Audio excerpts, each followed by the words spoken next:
Welcome to this beginner's guide on dynamic programming.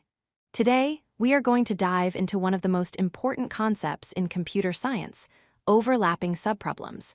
If you have ever felt confused by dynamic programming, don't worry. By the end of this video, you will understand exactly how it works and why it is so powerful. So, what exactly is dynamic programming? At its core, it is a technique for solving complex problems by breaking them down into simpler, smaller subproblems. But here is the catch. It is only useful when these subproblems are not independent. Think of it as recursion, but with a brain. It remembers the results of the past to avoid repeating the same work over and over again. To identify a problem that can be solved with dynamic programming, you need to look for two key properties. First is optimal substructure, meaning the solution to the big problem can be built from the best solutions of its smaller parts.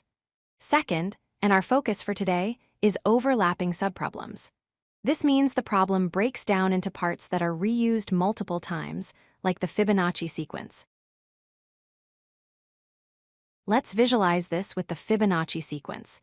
If we want to calculate the fifth number, we need the fourth and the third. To get the fourth, we need the third and the second. Notice something? We need to calculate the third number twice.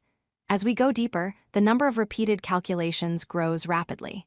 This redundancy is what we call overlapping subproblems. If we write a simple recursive function to solve this, we run into a major issue. The time complexity becomes exponential. Specifically, O of 2 to the power of n. This is incredibly slow.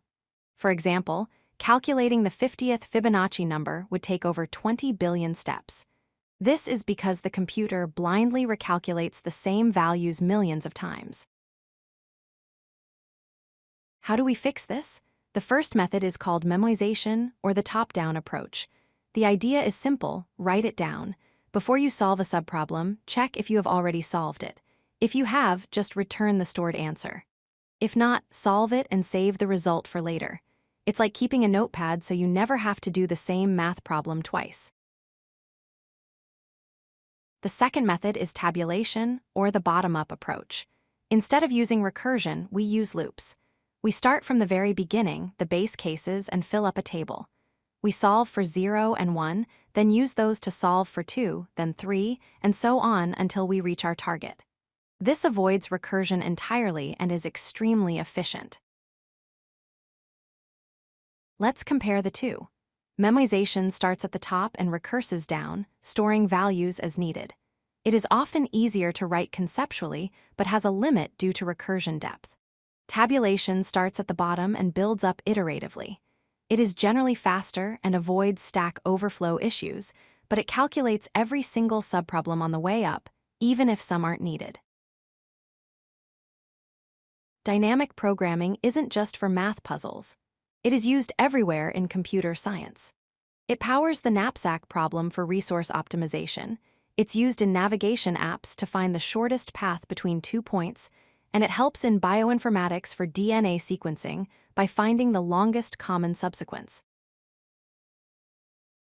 To wrap up, remember that dynamic programming is all about efficiency.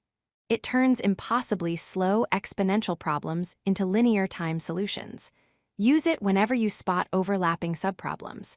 You can choose memoization to store results on the fly or tabulation to build them up systematically. Mastering this will take your coding skills to the next level. If you like this video, hit that like button and don't forget to subscribe. Visit codelucky.com for more such useful content.